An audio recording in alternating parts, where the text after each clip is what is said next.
Lettre à l'église de Laodicée, Apocalypse 3, versets 14 à 22. Écrit à l'ange de l'église de Laodicée, voici ce que dit l'Amen, le témoin fidèle et véritable, le commencement de la création de Dieu. Je connais tes œuvres, je sais que tu n'es ni froid ni bouillant. Puisses-tu être froid ou bouillant?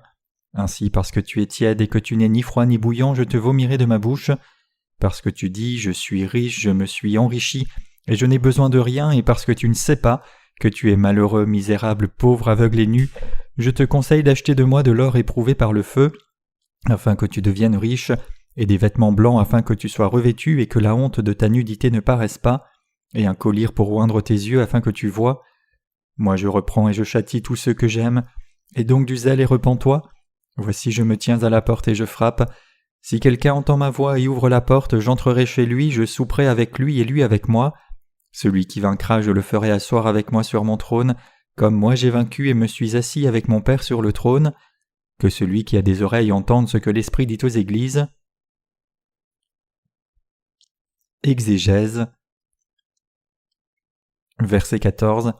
Écrit à l'ange de l'église de Laodicée, voici ce que dit l'Amen, le témoin fidèle et véritable, le commencement de la création de Dieu. Jésus est venu sur cette terre et a obéi à Dieu le Père jusqu'à sa mort pour accomplir la volonté de Dieu. Autrement dit, il a obéi à n'importe quel commandement avec un Amen, si c'était la volonté du Père. Notre Seigneur est le serviteur fidèle du royaume de Dieu le Père, et le vrai témoin qui a témoigné de lui-même comme étant le Fils de Dieu et le Sauveur. Notre Seigneur est le Dieu de la création. Verset 5. Je connais tes œuvres, je sais que tu n'es ni froid ni bouillant, puisses-tu être froid ou bouillant? Dieu a réprimandé le serviteur de l'église de Laodicée pour sa foi tiède. Ce serviteur a mérité la colère de Dieu.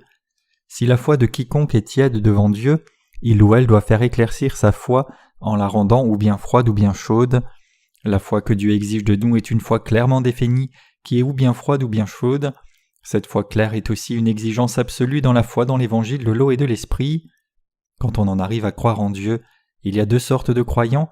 D'une part, nous avons ceux qui croient que l'évangile de l'eau et l'esprit est le vrai évangile et qu'il n'y a aucun autre évangile. D'autre part, nous avons ceux qui croient qu'il y a d'autres évangiles en dehors de l'évangile de l'eau et l'esprit, et cette foi-là est seulement tiède. Ils pensent qu'il suffit de croire en Jésus et qu'il n'y a aucun besoin de discerner le vrai évangile des évangiles faux. Certains d'entre eux pensent même que Jésus n'est pas le seul sauveur, mais que le salut peut être trouvé dans d'autres religions de ce monde.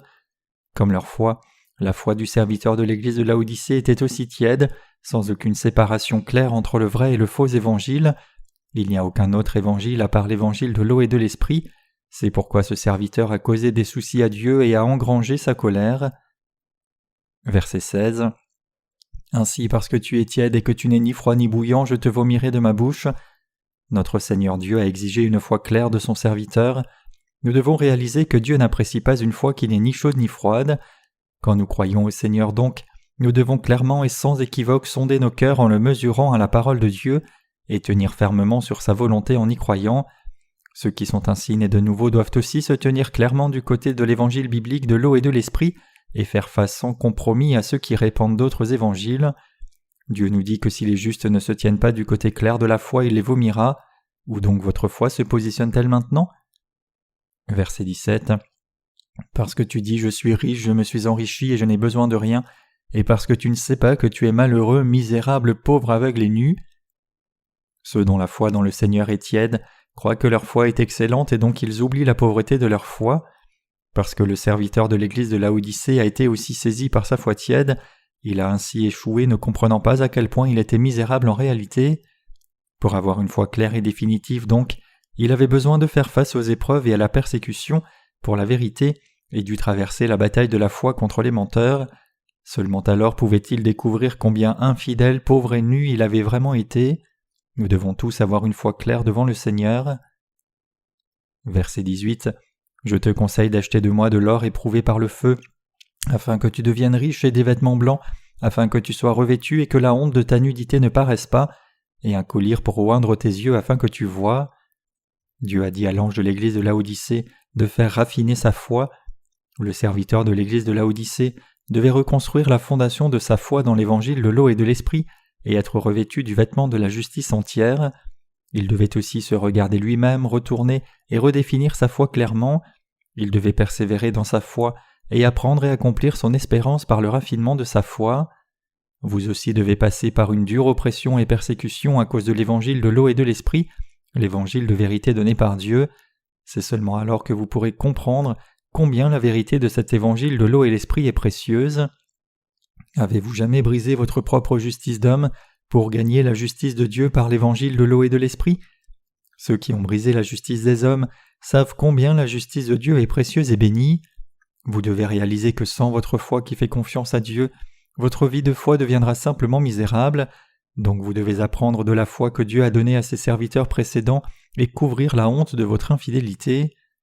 Nous ne devons pas oublier le fait que cela demande des sacrifices pour apprendre la vraie foi, parce que la vraie foi est apprise en suivant la marche de foi des précurseurs spirituels, étape par étape.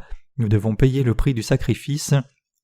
Nous devons ainsi être prêts à perdre les choses du monde pour la construction du royaume de Dieu et l'avancement de notre foi, et rejeter tout pour le Seigneur. Verset 19. Moi je reprends et châtie tous ceux que j'aime, et donc du zèle et repens-toi. Dieu réprimande et châtie ceux qui connaissent et croient son amour si leur foi est sans œuvre. Ceux qui sont aimés par le Seigneur donc doivent travailler dur pour lui et le suivre avec la vraie foi. Verset 20. Voici je me tiens à la porte et je frappe. Si quelqu'un entend ma voix et ouvre la porte, j'entrerai chez lui, je souperai avec lui et lui avec moi. Ceux qui sont devenus les serviteurs de Dieu partagent leur vie avec lui dans la joie et dans la douleur. Ceux qui travaillent pour le Seigneur vivent en croyant toujours dans la parole de Dieu, et à travers leur foi, notre Seigneur accomplit toujours toutes ses œuvres. Verset 21.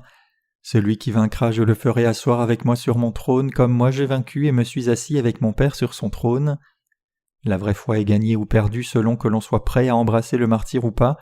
Ceux qui se battent contre Satan en croyant dans la parole de Dieu obtiendront la victoire et seront glorifiés avec le Seigneur.